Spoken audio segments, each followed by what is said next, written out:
நமது பாதுகாவலி புனித அன்னாள் பற்றி. பிறப்பு கிமு 100. பிறந்த இடம் நாசரேத். அடக்கம் செய்யப்பட்ட இடம் எருசலேம். சுவைக்கின் என்றால் ஆண்டவரது தயாரிப்பு என்பது பொருள். அன்னா என்றால் இறைவனது அருள் என்பது பொருள்.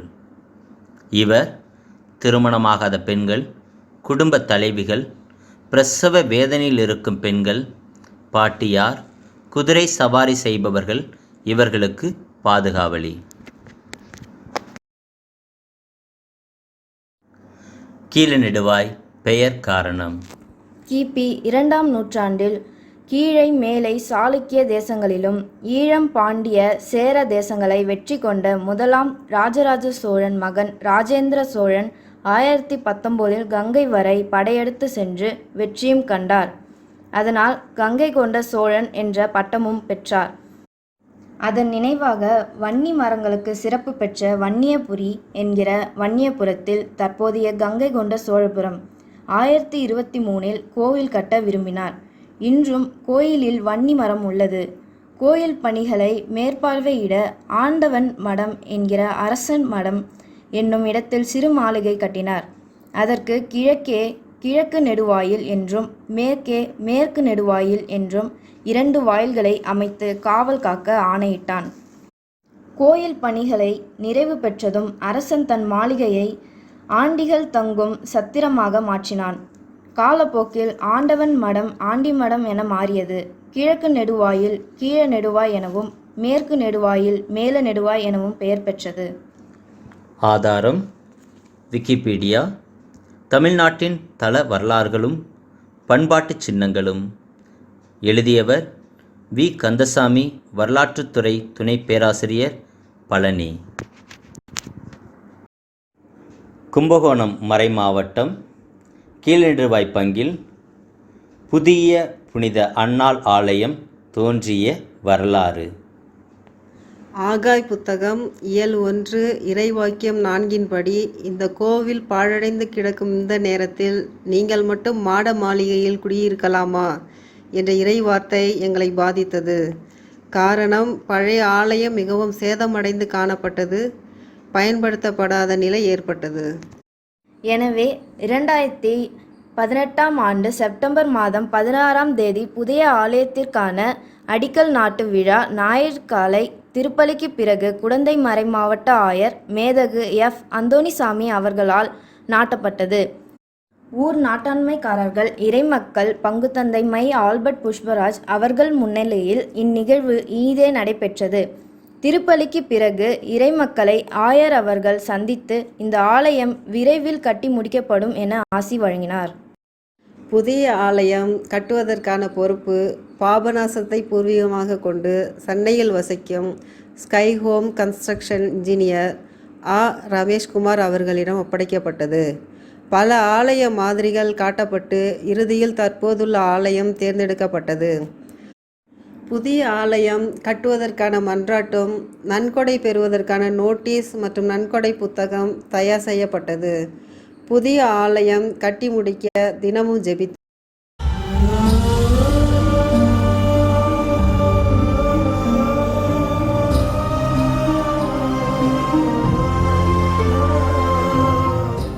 அடிக்கல் நாட்டிய 9 மாதங்களுக்கு பிறகு, அதாவது 2019ஆம் ஆண்டு ஜூன் மாதம் 12ஆம் தேதி புதன்கிழமை, மக்களின் கண்கள் கலங்க, உள்ளம் குமுற, கனத்த இதயத்தோடும் மிகுந்த வலியோடும் பழைய ஆலயம் இடிக்கப்பட்டது. தடையாக இருந்த டேங்கும் தகர்க்கப்பட்டது.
2019ஆம் ஆண்டு ஜூன் மாதம் 4ஆம் தேதி செவ்வாய் காலை திருப்பலிக்கு பிறகு புதிய ஆலயத்திற்கான பூஜை தொடங்கப்பட்டது.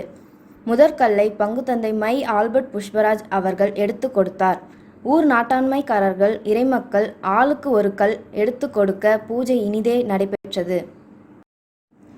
2019ஆம் ஆண்டு ஜூன் மாதம் 17ஆம் தேதி திங்கட்கிழமை அஸ்திவார குழி தோண்டப்பட்டது.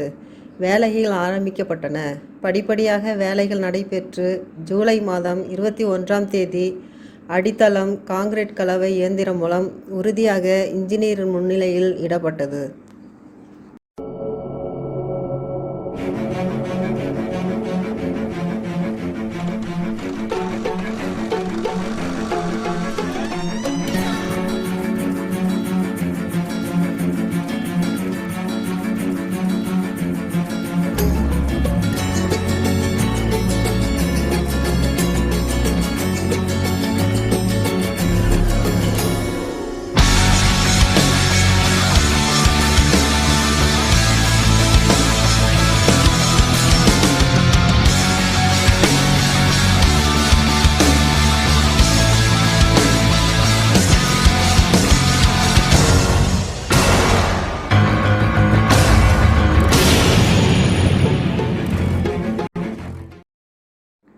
இரண்டாயிரத்தி 19ஆம் ஆண்டு நவம்பர் மாதம் 19ஆம் தேதி செவ்வாய்க்கிழமை படிப்படியாக கட்டிடம் வளர்ந்து கிரவுண்ட் ஃப்ளோர் அதாவது தரைத்தளம் மற்றும் படிக்கட்டுகள் அமைக்கப்பட்டு கீழ்த்தளம் செப்பனிடப்பட்டது.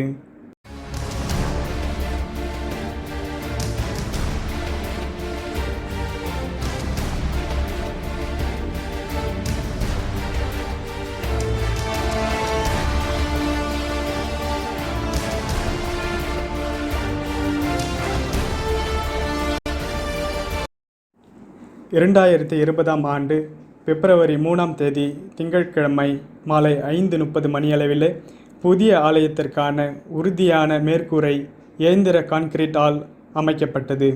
அதனுடைய உறுதித்தன்மையை பார்க்க 3 பரிசோதனைகள் செய்யப்பட்டு மிக உறுதியானது என சான்றிதழ் பெறப்பட்டது. மேற்கூரை பலப்படுத்த 1 மாதத்திற்கு மேலாக தண்ணீர் தேக்கி வைக்கப்பட்டது.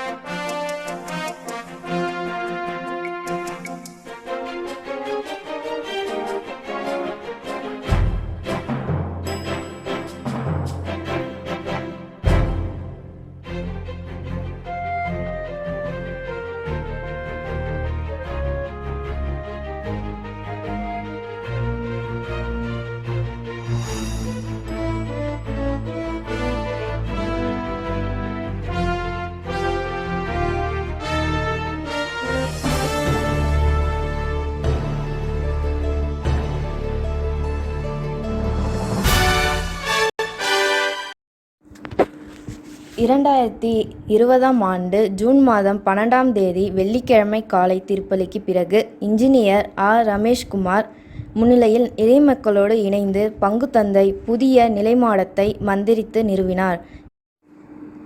இதில் கிறிஸ்துவ பொதுமக்கள் பங்கெடுத்தனர். 2020ஆம் ஆண்டு ஜூன் மாதம் 17ஆம் தேதி புதன்கிழமை முதல் ஆலயத்தின் உள்ளேயும் வெளியேயும் பூச்சு வேலைகள் நடைபெற்றன.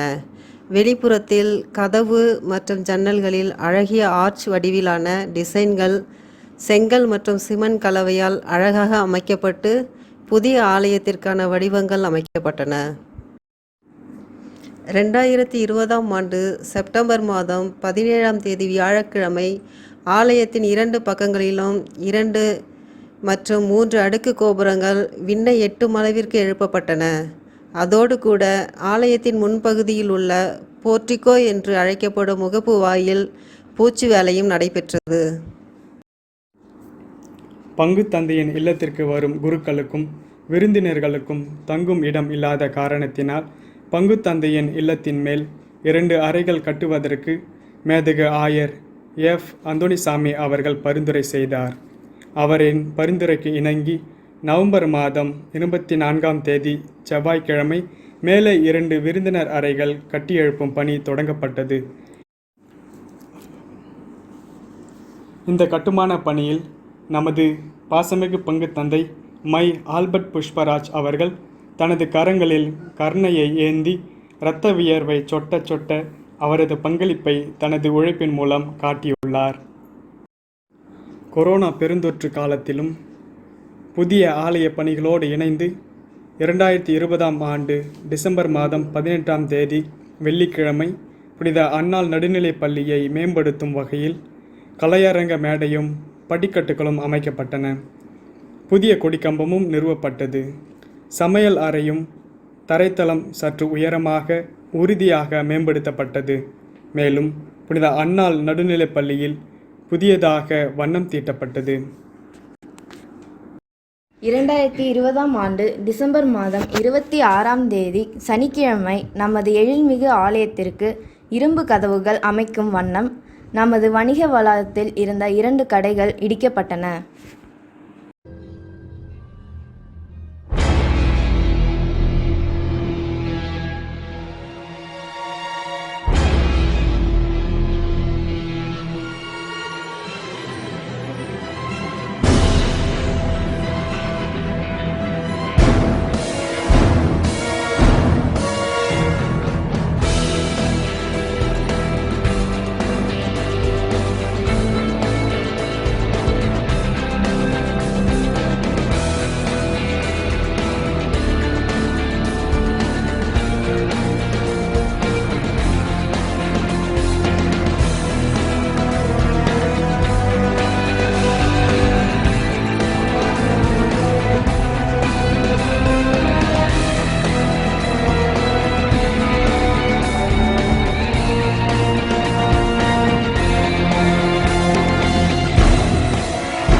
இரண்டாயிரத்தி 21ஆம் ஆண்டு ஜனவரி மாதம் 20ஆம் தேதி புதன்கிழமை நமது ஆலயத்தின் அழகான தோற்றத்தை காண்பதற்காக எடுக்கப்பட்ட காட்சிகள் உங்கள் பார்வைக்கு இதோ.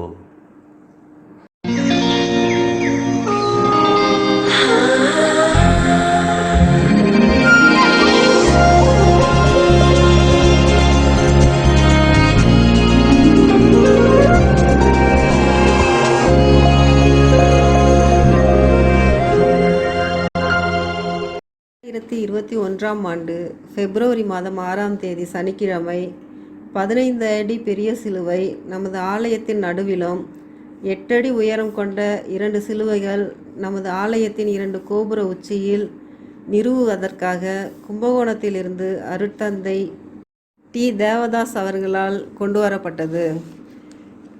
நமது பங்கு தந்தை அவர்களால் அர்ச்சிக்கப்பட்டு நமது பங்கு மக்களின் தோள்களில் சுமந்து வரப்பட்டு கோவில் மேல் நிறுவப்பட்டன. அன்றே கோவில் வளாகத்தின் இரும்பு கதவுகள் நிறுவப்பட்டன.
புதிய ஆலயத்துக்கான பீடத்தை அமைக்கும் பணியை நாகப்பட்டினத்தை சார்ந்த பாக்யராஜ் என்னும் சிற்பி பொறுப்பேற்று கொண்டார். 2019ஆம் ஆண்டு அக்டோபர் மாதம் 13ஆம் தேதி செவ்வாய்க்கிழமை பீடத்திற்கான வேலையை ஆரம்பித்தார். பீடத்தின் நடுவில் நற்கருணை பேழைக்கு கீழே அப்பரச உருவமும் இருபுறத்திலும் திரு இருதய உருவமும் சிமெண்ட் கலவையால் நேர்த்தியாக உருவாக்கப்பட்டது. பீடத்தின் மேற்கூரையில் இருக்கும் பூ மக்கள் அனைவரையும் கவர்ந்தது. 2021ஆம் ஆண்டு ஜனவரி மாதம் 2ஆம் தேதி சனிக்கிழமை காலையில் திருப்பலி நிறைவேற்றும் பீடம் அமைக்கப்பட்டது. பீடத்தின் வலப்புற தூணில் புனித அன்னாள், திரு இருதய ஆண்டவர், புனித அன்னை தெரசா, புனித சூசையப்பர், புனித பூண்டி மாதா ஆகிய 5 அன்பிய குடும்பங்களின் பெயர்களும், இடப்புறத்தில் புனித அந்தோணியார், புனித லூர்து மாதா, குழந்தை இயேசு, புனித ஆரோக்கிய மாதா ஆகிய 4 அன்பிய குடும்பங்களின் பெயர்களும் வைக்கப்பட்டன. ஆக பலிப்பீடத்தை தாங்கி நிற்பது நமது அன்பிய குடும்பங்களே. பீடத்தின் நடுவில் திருப்பண்டமாக புனித அந்தோணியாரின் அழியா நாக்கும், எருசலேம், கோவா புனித சவேரியார் ஆலயம், மலேசியா புனித அன்னாள் பசிலிக்கா, ஓரியூர் புனித அருளானந்தர் ஆலயம், புனித வேளாங்கண்ணி ஆலயம், புனித பூண்டி மாதா ஆலயம், ஏலாக்குறிச்சி புனித அடைக்கல மாதா ஆலயம் ஆகிய இடங்களிலிருந்து கொண்டுவரப்பட்ட மண் பீடத்தில் வைக்கப்பட்டது. ஆலயத்தின் உள்ளே கிரானைட் மூலம் தரைத்தளம் அமைக்கப்பட்டது. 2021ஆம் ஆண்டு பிப்ரவரி மாதம் 14ஆம் தேதி ஞாயிற்றுக்கிழமை திருப்பலிக்கு பிறகு புதிய நற்கருணை பேழை அமைக்கப்பட்டது. அந்த பேழைக்கு அடியில் அனைத்து அன்பிய குடும்பங்களின் பெயர்களும், சாக்கடல் நீரும், யோர்தான் நதி நீரும், இயேசுவின் உடம்பில் பூசப்பட்ட நறுமண தைலத்தின் மாதிரியும், ஒலிவ மரத்துண்டும், ஜெருசலேம் வாசன சாம்பிராணியும் வைக்கப்பட்டுள்ளன.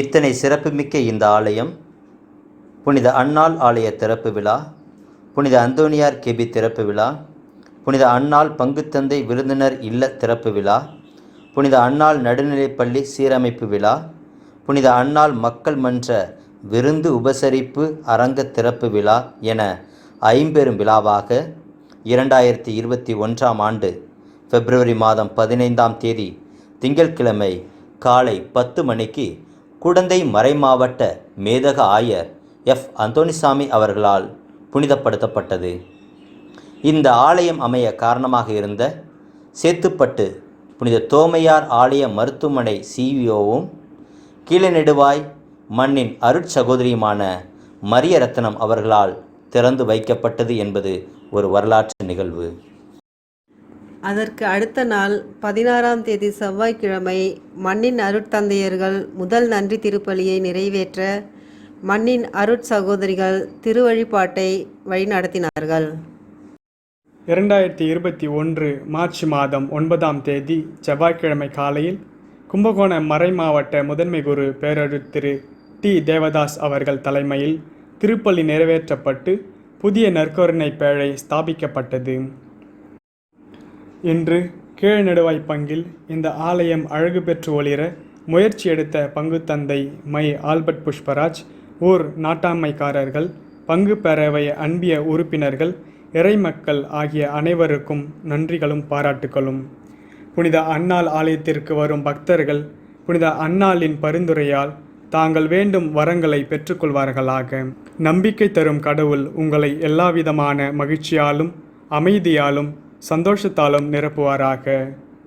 நன்றி.